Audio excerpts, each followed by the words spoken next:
وہ اللہ کے لیے ہیں جو تمام عالمین کا، تمام جہانوں کا رب ہے۔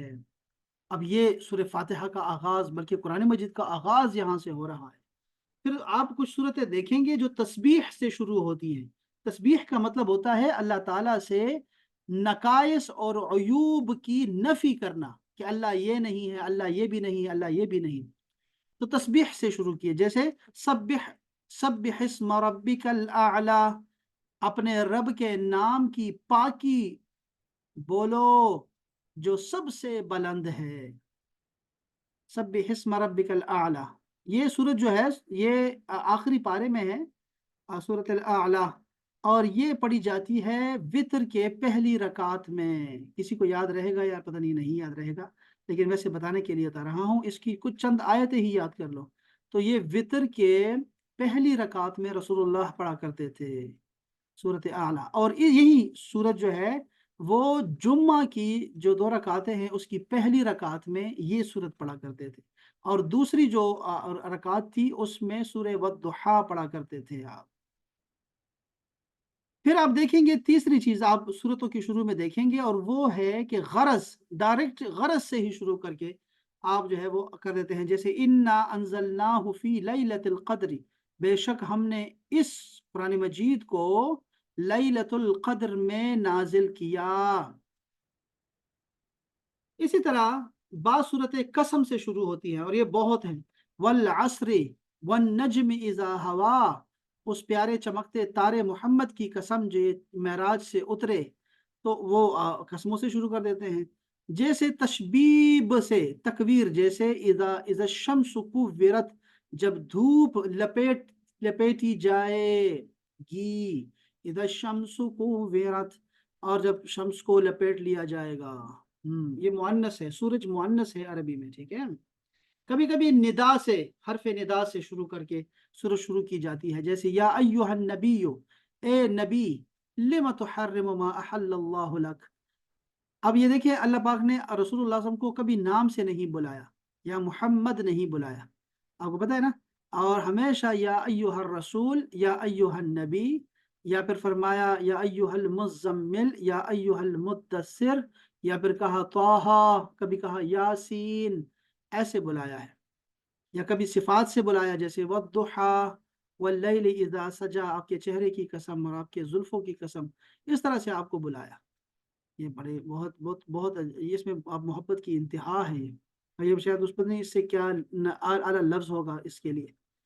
اسی طرح مقطعات سے، کہ ایسے کچھ رمز، کچھ کچھ کچھ اشارے سے آپ کو سورت کا آغاز کر دیتے ہیں، جیسے الف لام میم، اس کا معنی اللہ جانتا ہے، یا اس کا رسول جانتا ہے، یا جس کو اللہ تعالیٰ نے علم دیا اس کا۔ بلا عنوان، کبھی کبھی بلا عنوان ہی شروع کر دیا، جیسے قد سمع اللہ قول التي تجادلك في زوجها وتشتكي الى اللہ، وہ جو عورت تھی اس کی آواز اللہ تعالیٰ نے سن لی جو اپنے شوہر کی شکایت لے کے آئی تھی، سارے اللہ پاک نے سنی ہے۔ تو بہرحال یہ اسلوب پایا جاتا ہے۔ اختتام بھی ایسے عجیب ہے، جیسے آپ دیکھیں گے اللہ پاک نے کبھی وصیت سے اس کو ختم کیا صورتوں کو، فرمایا یا ایھا الذین آمنوا اصبروا وصابروا ورابطوا، اے ایمان والو صبر کرو، صبر، وصابروا، اور صبر میں دشمنوں سے آگے بڑھتے رہو، ورابطوا، اور اسلامی ملک کی سرحدوں کی نگہبانی کرو، تیار رہو، ہمیشہ تیار رہو، واتقوا اللہ، اور اللہ سے ڈرتے رہو، ہمیشہ تیار رہو، دفاع کے لیے تیار رہو ہمیشہ۔ تاکید کبھی کبھی شروع کر دیا کہ یہ قرآن مجید جو ہے یہ لوگوں کی نصیحت کے لیے ہے، تاکہ لوگوں کو ڈرایا جا سکے، اور تاکہ وہ جان سکے کہ ان کا خدا ایک ہی خدا ہے، اور اس لیے بھی یہ کہ یہ قرآن مجید ذکر ہے نصیحت لینے والوں کے لیے، عقل مندوں کے لیے نصیحت ہے۔ تو اس طرح بھی قرآن مجید کو ختم کیا۔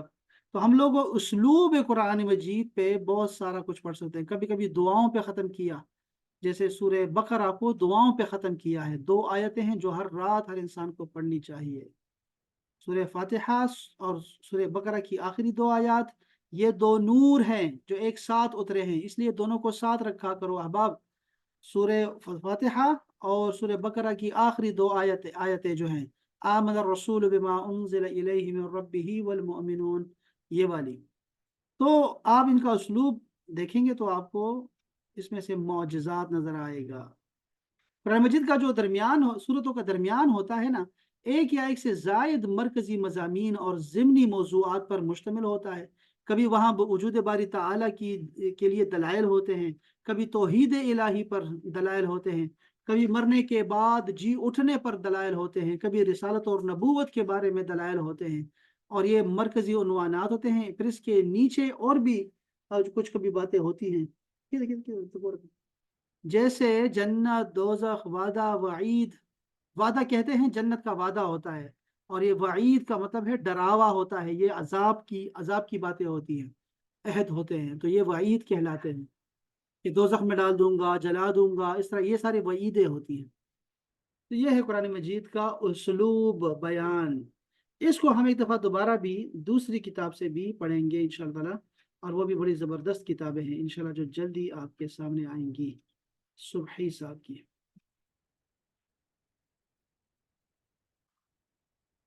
میں کچھ آپ لوگوں سے کچھ سوالات کرنا چاہتا ہوں۔ ہاں یہ بھی اچھا ہے، برا نہیں ہے۔ حرمین بھی آج آئی ہے تو میں نے کہا ذرا حرمین سے کچھ سوالات کرتے ہیں۔ اسرا بھی آئی ہے، اسرا، یسرا، یسرا بھی آئی ہے تو السلام علیکم سر۔ السلام ورحمۃ اللہ۔ السلام علیکم۔ کہاں آتی ہیں یہاں سے پہلے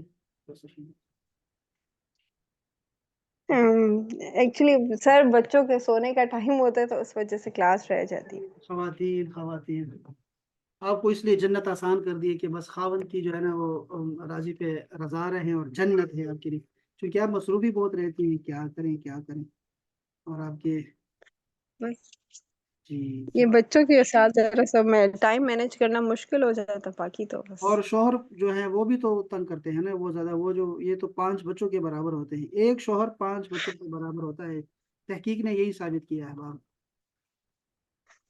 یار ناٹ گڈ پیپل۔ اچھا جی، یہ کچھ سوالات کے جوابات آپ دیں گے، ٹھیک ہے؟ اور یہ سوالات ہیں حرمین الشریفین سے، اور یسرا سے، اور مائدہ سے۔ مائدہ جو کہتی ہے کہ بہت دیر کے بعد آپ ملے ہیں، پہلے کیوں نہیں ملے، اور پھر آنا نہیں ہے کلاسوں میں کھانا بنا رہی تھی اور میں وہ کر رہی تھی۔ اور عظما بھابھی جو کہ پھول بیچتی ہیں اور تعریفوں کے بڑے بڑے ٹرک بیچ دیتی ہے اور پھر آتی نہیں ہے کلاس میں۔ یہ سوالات ان سے ہیں، ٹھیک ہے؟ چلے بھائی، قرآن مجید کا لفظی مطلب کیا ہے؟ کون بتائے گا؟ جی کوئی بھی بتا سکتا ہے ویسے، جی بار بار پڑھنے والی کتاب۔ ہاں جی، قرآن مجید عظما کو جا رہا ہے یہ کریڈٹ۔ وہ قرآن کا مطلب ہوتا ہے وہ کتاب جو بار بار پڑھی جائے۔ الحمدللہ، ماشاء اللہ۔ اچھا جی، قرآن مجید میں کتنے سجدے ہیں؟ 6 جی 17 17 نہیں ہے، 14 عائشہ باجی کہہ رہی ہیں بھائی 14، بالکل ایسے ہی ہے، 14 سجدے ہیں قرآن مجید میں، 14 سجدے ہوتے ہیں۔ اور آپ بہتر طریقہ یہی ہے کہ جب بھی آپ سجدہ پڑھے وہاں لکھا ہوگا سجدہ، آپ نے فوراً سجدے میں گر جانا ہے، بیٹھے بیٹھے سجدے میں گر جائیں، ٹھیک ہے؟ اور دوسرا طریقہ یہ ہے کہ آپ جو ہے اصل میں یہی میں نے آپ سے سوال پوچھنا تھا، کیا اس کی کوئی نیت بھی ہوتی ہے قرآن پاک کے سجدے کی؟ نیت یہی ہے کہ آپ نے جیسے ہی قرآن مجید کی آیت پڑھی نا سجدے والی، آپ نے اسی وقت سجدے میں گر جانا ہے۔ سارے عرب لوگ ایسے کرتے ہوتے ہیں، سنی ہمارے ہیں، ٹھیک ہے؟ وہ بھی تو ایک تو یہ طریقہ، نیت یہی ہے۔ قرآن پاک کو سائڈ پہ رکھیں گے اور جائے ہاں، نماز بچھا کے اور سجدہ کر دیں گے؟ نہیں، آپ کو جہاں پہ زمین ساری سجدے کے لیے ہے، آپ جہاں بیٹھی ہوئی ہیں وہ جگہ پاک ہی تو جی ہے، آپ جہاں بھی ہو جی فوراً سجدے میں گر جائیں۔ جیسے آپ کسی حکم میں ہو، آپ دیکھیں آپ راستے میں جا رہی ہیں، زلزلہ آ گیا، یک دم سے آپ جو ہے وہ، اگر آپ کو سخت زلزلہ آ گیا خدا نہ خواستہ تو یک دم سجدے میں ہی جائیں گے، نہیں دیکھیں گے روڈ پہ کھڑی ہوں۔ آپ ایسے ہی سمجھیں کہ ابھی سجدے کا مقام آ گیا ہے تو فوراً سجدہ کریں، ٹھیک ہے؟ ایک تو یہ طریقہ کار ہے، نیت یہی ہے آپ کی کہ آپ سجدہ کر رہی ہیں۔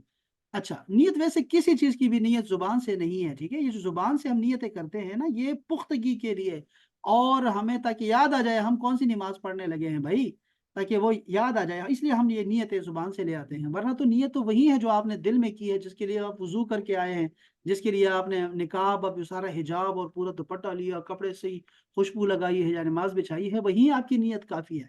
لیکن زبان سے اگر کہہ دیتے ہیں تو تب ہمیں یاد رہتا ہے کہ ہم سنتیں پڑھنے لگے ہیں، فرض پڑھنے لگے ہیں، کون سے وقت میں ہیں۔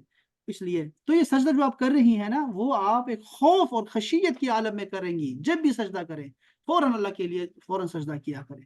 دوسرا طریقہ کار یہ ہے کہ آپ باقاعدہ سے کھڑی ہوں اور نیت کریں کہ میں یہ سجدہ تلاوت کرنے لگی ہوں اللہ تعالیٰ کے لیے, اور اس کے بعد جو ہے آپ سجدے میں جاتے ہیں. اور اس کے لیے کوئی بھی آپ کو ہاتھ باندھنے کی ضرورت نہیں ہے, نہ ہی کانوں کو ہاتھ لگانے کی ضرورت ہے, کچھ بھی نہیں ہے. سیدھے سجدے میں گر جائیں اور اس وہاں پر جو ہے وہ مخصوص دعا بھی ہے, اور سبحان ربی الاعلیٰ بھی آپ کہہ سکتے ہیں 3 دفعہ 5 دفعہ 7 دفعہ 11 دفعہ جتنے دفعہ بھی آپ کہہ سکیں, اور اس کے بعد اٹھ جائیں بس, اور کچھ نہیں ہے سجدے کے. 14 سجدے ہیں جی احباب, ٹھیک ہے. سوری علامہ صاحب یہ پتہ کرنا ہے کہ یہ یہاں پہ جو سجدے ہم کرتے ہیں وہ تو دو ملا کے کرتے ہیں نا, 7 ٹائم کا 14 ہو جائیں گے نا وہ, ویری چلیں نائس. انڈیویجول کرنے پڑیں گے کیونکہ میں تو ختم کر کے قرآن 14 کر دیتا ہوں. ہاں شاباش. اچھا دیکھیں قرآن مجید کے جو سجدے ہیں نا آپ اس کو جمع بھی کر سکتے ہیں, ٹھیک ہے. یعنی مطلب یہ ہے کہ ہم لوگ حناف ایسے ہی کرتے ہوتے ہیں کہ وہ کیا کرتے ہیں کہ وہ تلاوت کر رہے ہوتے ہیں سجدہ نہیں کرتے, اور کیا کر دیتے ہیں کہ چلتے رہتے ہیں مسلسل. جب وہ قرآن مجید رکھنے لگتے ہیں تو دیکھ لیتے ہیں ہم نے کتنے سجدے پڑے ہیں, بس اس کے بعد سجدہ کر لیں آپ. یعنی جتنے بھی سجدے ہوئے ہوں, جیسے ہم ایک رات میں شبینہ کرتے ہیں تو ہم لوگ 14 سجدے اشراق کے وقت کرتے ہیں, ہمارا یہ طریقہ کار ہوتا ہے ہر سال, ٹھیک ہے. تو ہم سجدے اس وقت کر لیتے ہیں. کوئی اور بھی پڑھ رہا ہو نا تب بھی آپ پہ چلیں. چلو شکر, اچھا واپس آ گئے الحمدللہ. اچھا جی, میں عرض کر رہا تھا کہ جب سجدے تلاوت کرنے لگے تو سجدہ تلاوت کی نیت دل میں کریں, اور زبان سے بھی کہہ لینا بہتر ہے. جیسے نویت ان اسجد للہ تعالی ان تلاوت القرآن, اردو میں یوں کہہ سکتے ہیں کہ اللہ تعالیٰ کے واسطے سجدہ تلاوت کرتا ہوں یا کرتی ہوں, کچھ بھی نہیں کہنا آپ نے, ٹھیک ہے. تو آپ کو نیت آپ کی کافی ہے. اور کھڑا ہو کر ہاتھ اٹھائے بغیر اللہ اکبر کہتا ہوا سجدے میں چلا جائے, اور کم از کم 3 مرتبہ سبحان ربی الاعلیٰ کہے, پھر اللہ اکبر کہتے ہوئے سجدے سے سر اٹھائے اور کھڑا ہو جائے. سجدے تلاوت میں تشہد پڑھنے یا سلام پھیرنے کی ضرورت نہیں ہوتی. اگر بیٹھ کر اللہ اکبر کہتا ہوا سجدے میں چلا جائے اور سجدے کے بعد اللہ اکبر کہتا ہوا سجدے سے سر اٹھائے اور بیٹھ جائے, کھڑا نہ ہو, تب بھی درست ہے اور یہ زیادہ چلتا ہے, ٹھیک ہے. اور لیکن کھڑا ہو کر سجدے میں جانا اور پھر کھڑا ہو جانا افضل ہے. اگر نماز میں آیت تلاوت کے بعد فوراً سجدے تلاوت کرے تو نیت ضروری نہیں ہوتی. ہم تراویح میں ہمارے سجدے آتے ہیں, جب تراویح میں ختم کرتے ہیں تو ہم لوگ, ہمارے تو یہاں پہ لوگوں کو نہیں پتا نا تلاوت کے کہ ہم کیا پڑھ رہے ہیں کیا نہیں, تو امام صاحب پہلے سے اعلان کر دیتے ہیں کہ بھئی ہماری پہلی رکعت میں سجدہ ہے یا دوسری رکعت میں سجدہ ہے. تو جب بھی وہ سجدے کی عادت آتی ہے تو تھوڑا سا آواز کو ایسا بنا دیتے ہیں کہ ان کو پتہ لگ جاتا ہے کہ ہم سجدے میں جانے لگے ہیں, تو پھر وہ سجدہ کر دیتے ہیں, سارے اٹھ کے پھر کھڑے ہو جاتے ہیں. بہرحال آپ سجدہ ضرور کیا کریں. چلیں اس کو زیادہ طول نہیں دیتے, اس کو مسئلے کو. سجدے جمع کر کے بھی آپ کر سکتے ہیں, لیکن طریقہ یہی ہے کہ بہتر یہی ہے کہ جب بھی سجدے کی آیت آئے فوراً سجدے میں چلے جائیں. اچھا اس میں یہاں پہ ایک چیز میں دیکھنا چاہتا ہوں, مکروہ وقت میں سجدہ تلاوت.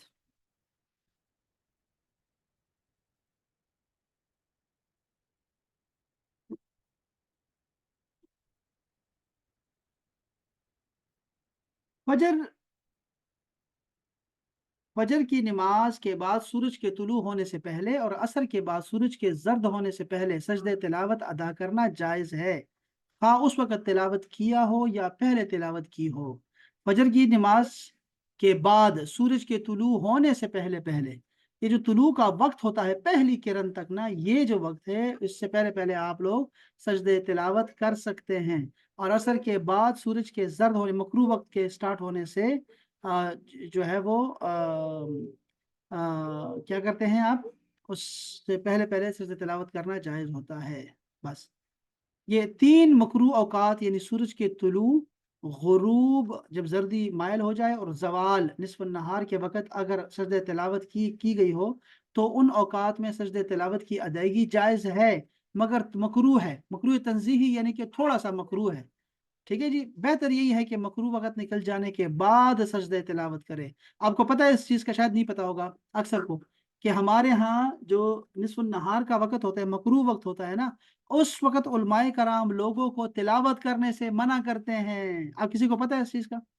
بلکہ ہم کہتے ہیں کہ وہاں اس وقت ذکر کیا کریں, اکثر ذکر کیا کریں, درود شریف پڑھا کریں, ذکر کیا کریں. اس کی وجہ یہ بھی ہے ایک کہ اگر سجدے